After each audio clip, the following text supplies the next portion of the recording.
বঙ্গভবন নয়, প্রথমবারের মতন মন্ত্রিসভার শপথ গ্রহণ জাতীয় সংসদ ভবনের দক্ষিণ প্লাজা অনুষ্ঠিত হবে। দর্শক, এই মুহূর্তে আমি জাতীয় সংসদ ভবনের যে দক্ষিণ প্লাজা রয়েছে, ঠিক সেই দক্ষিণ প্লাজার সামনে থেকে আমি মাসুদ রানা বাংলাদেশের খবর থেকে যুক্ত হয়েছি। আপনাদের জানিয়ে রাখি, সাধারণত এবং মন্ত্রিসভার অর্থাৎ বঙ্গভবনের দরবার হলেই কিন্তু এই শপথ অনুষ্ঠিত হয়। তবে এবারের এবং সম্পূর্ণ ব্যতিক্রম। আপনাদের জানিয়ে রাখি, এই সংসদ ভবনের এর আগেও জুলাই সনদ সহ বেশ কয়েকটি গুরুত্বপূর্ণ এবং অনুষ্ঠান এই সংসদ ভবনের হয়েছে। আপনাদের জানিয়ে রাখি যে গত এবং 12 ফেব্রুয়ারি ত্রয়োদশ জাতীয় সংসদ নির্বাচন অনুষ্ঠিত হয়েছে। এই সংসদ নির্বাচনে যারা নির্বাচিত হয়েছেন তারা আগামীকাল সকাল 10টায় এই জাতীয় সংসদ ভবনের দক্ষিণ প্লাজায় তারা আসবেন। এবং আপনাদের জানিয়ে রাখি, সকাল 10টা নাগাদ প্রধান নির্বাচন কমিশনার সিসি তিনি এই সংসদ সদস্যদের শপথ গ্রহণ করাবেন। দর্শক, এই মুহূর্তে আমি সরাসরি আপনাদের ঠিক জাতীয় সংসদ ভবনের দক্ষিণ প্লাজা থেকে যুক্ত হয়েছি। আপনারা যেমনটা দেখছেন, ইতিমধ্যে আগামীকাল এই শপথ গ্রহণ ঘিরে অর্থাৎ জাতীয় সংসদ ভবনের দক্ষিণ প্লাজায় অর্থাৎ এবং সংসদ সদস্যরা যেখানে শপথ গ্রহণ করবেন ঠিক সেই জায়গা এবং সেই সভা মঞ্চ ইতিমধ্যে প্রস্তুত করা হয়েছে। আপনাদের জানিয়ে রাখি, ইতিমধ্যে আমরা যেমনটা দেখছি অর্থাৎ সংসদ ভবনের বাইরেও জয়েন্ট স্ক্রিন লাগানো হচ্ছে, যাতে এই তাদের শপথ গ্রহণের চিত্রটা সাধারণ মানুষও তারা দেখতে পারেন। এছাড়া আপনাদের আরও জানিয়ে রাখি যে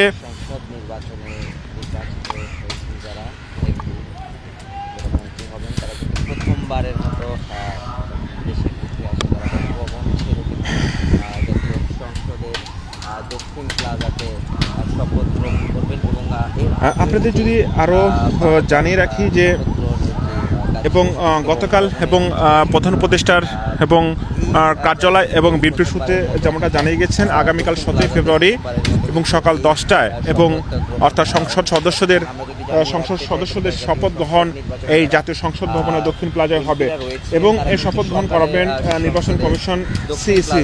এছাড়া বিকালে প্রধানমন্ত্রী ও মন্ত্রিসভার সদস্যদের শপথ এবং হবে জাতীয় সংসদ ভবনের দক্ষিণ প্লাজায়।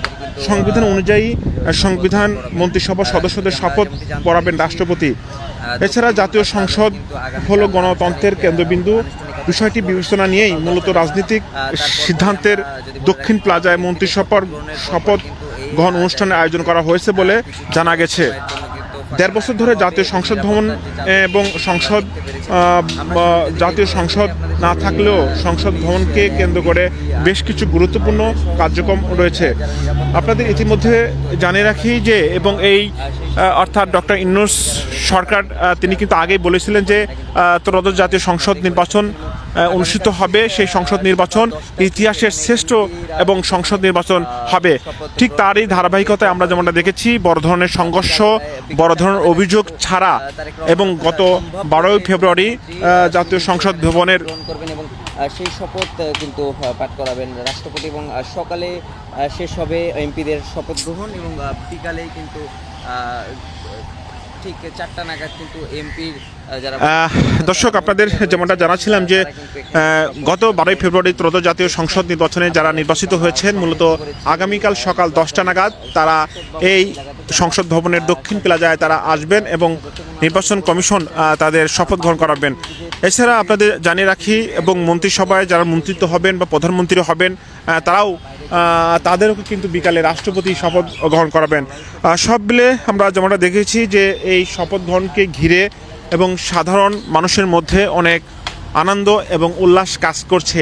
সেই জায়গা থেকে আমরা যেমনটা দেখেছি ইতিমধ্যে সাধারণ মানুষ যাতে এবং সারা বাংলাদেশ থেকে আসা যারা সংসদ নির্বাচনে নির্বাচিত হয়েছেন তাদের শপথ গ্রহণ দেখার জন্য অর্থাৎ সংসদ ভবনের বাইরে জয়েন্ট স্ক্রিন অর্থাৎ লাগানো হয়েছে।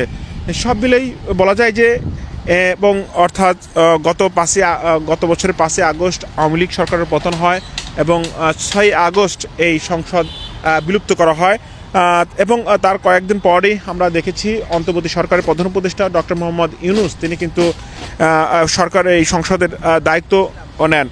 এরপর থেকে আমরা দেখেছি সংসদ এবং এই সংসদ ভবনের বেশ কিছু গুরুত্বপূর্ণ কার্যক্রম হয়েছে।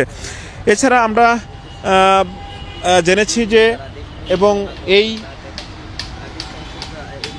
আমরা জেনেছি যে এই সংসদ এবং নির্বাচনে যারা বিজয়ী হয়েছে তারা আগামীকাল সকাল 10টায় তারা আসবেন। ঠিক এই মুহূর্তে আমরা ইতিমধ্যে দেখতে পাচ্ছি যে এই সংসদ ভবনের সামনে ইতিমধ্যে কার্যক্রম চলমান রয়েছে, বিশেষ করে প্রস্তুতির যে কাজ সেটা রয়েছে।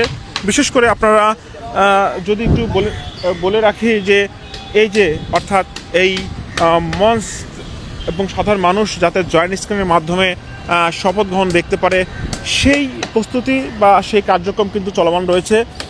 ইতিমধ্যে আমরা যেমনটা দেখছি যে সংসদ ভবনের ভিতরে আপনারা যেমনটা দেখছেন সরকারের ঊর্ধ্বতন কর্মকর্তা তারা এবং ঠিক এই গতকাল যে জায়গা এবং সারা বাংলাদেশ থেকে যারা সংসদ নির্বাচনে বিজয়ী হয়েছেন যারা আসবেন সেই জায়গাগুলো এবং অনেকেই অর্থাৎ সরকার ঊর্ধ্বতন কর্মকর্তা তারা পরিদর্শন করতে আসছেন। এছাড়া আমরা দেখেছি গতকাল বিএনপির পক্ষ থেকে শহীদ চৌধুরী অ্যানি তিনিও কিন্তু এসেছিলেন, অর্থাৎ যেখানে সংসদ সদস্যরা আসবেন যেখানে শপথ গ্রহণ করাবেন সেই জায়গাকে তারা পরিদর্শন করার জন্য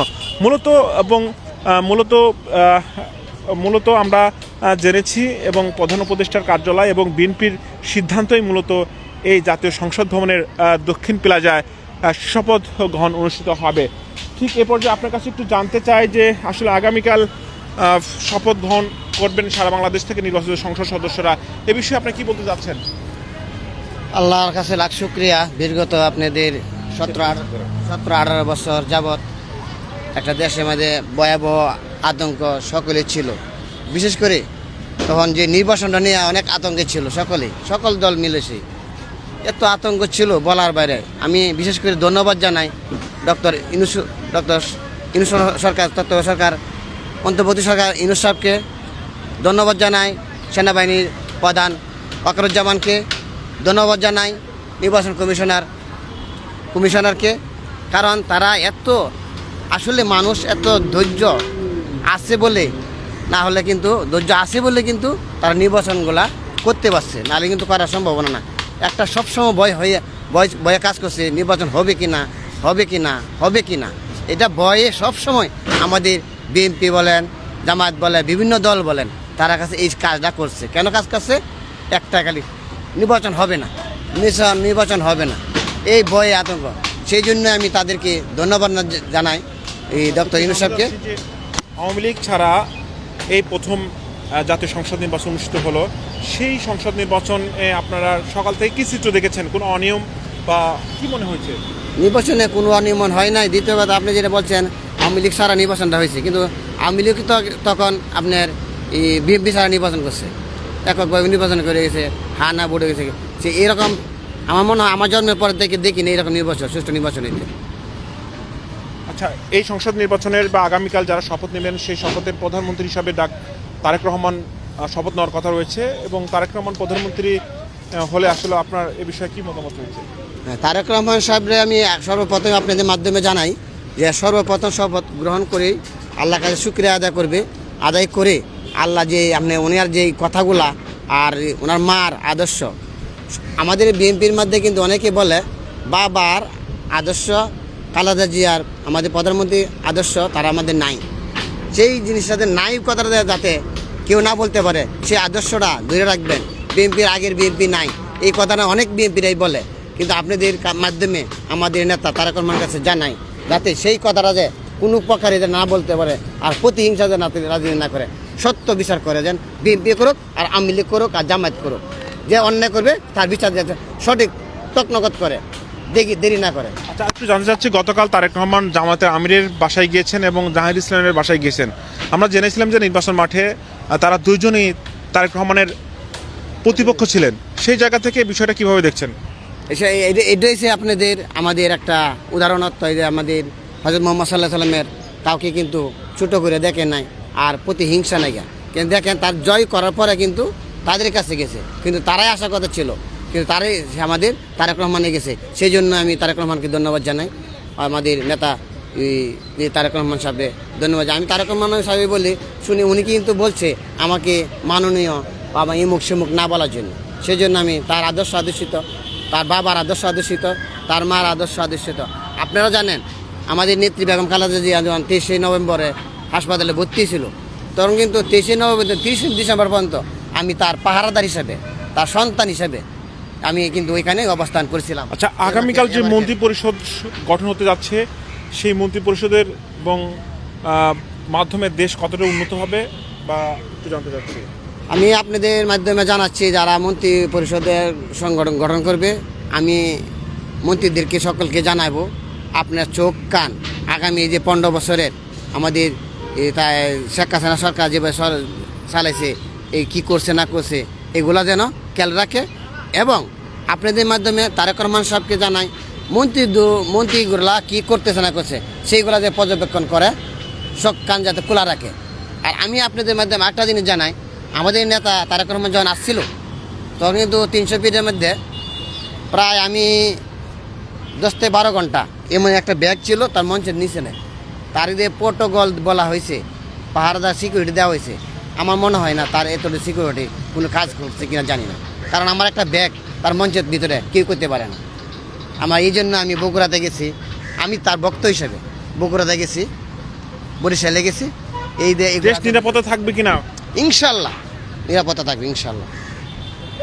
দর্শক, আগামীকাল বাংলাদেশের গণতন্ত্রের একটা যে গণতন্ত্রের অর্থাৎ যে চর্চা বা গণতন্ত্রের যে বৈশিষ্ট্য, সেই অনুসারে আগামীকাল শপথ গ্রহণ করবেন সারা বাংলাদেশ থেকে নির্বাচিত হওয়া সংসদ সদস্যরা। এবং আগামীকালই যারা মন্ত্রী হবেন, প্রধানমন্ত্রী হবেন তিনি কিন্তু এবং শপথ গ্রহণ করবেন। সব মিলে বলা যায় বাংলাদেশের এবং ভাগ্য নির্ধারণ করে, অর্থাৎ এই বাংলাদেশের গণতন্ত্রের উপর, মন্ত্রী পরিষদের উপর এবং সরকারের উপর। ঠিক সেই জায়গা থেকে আগামীকাল যে নতুন সরকার আছে, সেই সরকারের উপর নির্ভর করবে বাংলাদেশ কতটা নিরাপদ থাকবে, কতটা চাঁদাবাজ মুক্ত থাকবে এবং সন্ত্রাস মুক্ত থাকবে। ঠিক সেই জায়গা থেকে বাংলাদেশের মানুষ তারা কিন্তু ভোট দিয়েছেন দেশকে শান্ত রাখার জন্য, নিরাপদ রাখার জন্য। সেই জায়গা থেকে কিন্তু আগামীকাল সেই নতুন সরকার হতে যাচ্ছে এবং আগামী অর্থাৎ 5 বছর নতুন সরকারের থাকবে চ্যালেঞ্জ এবং মোকাবেলা কতটুকু করতে পারে, সেই বিষয়টা আমরা দেখব। দর্শক, এই ছিল এই মুহূর্তে জাতীয় সংসদ ভবন থেকে সর্বশেষ তথ্য। আপনাদের সাথে ছিলাম আমি মাসুদ রানা, বাংলাদেশের খবর।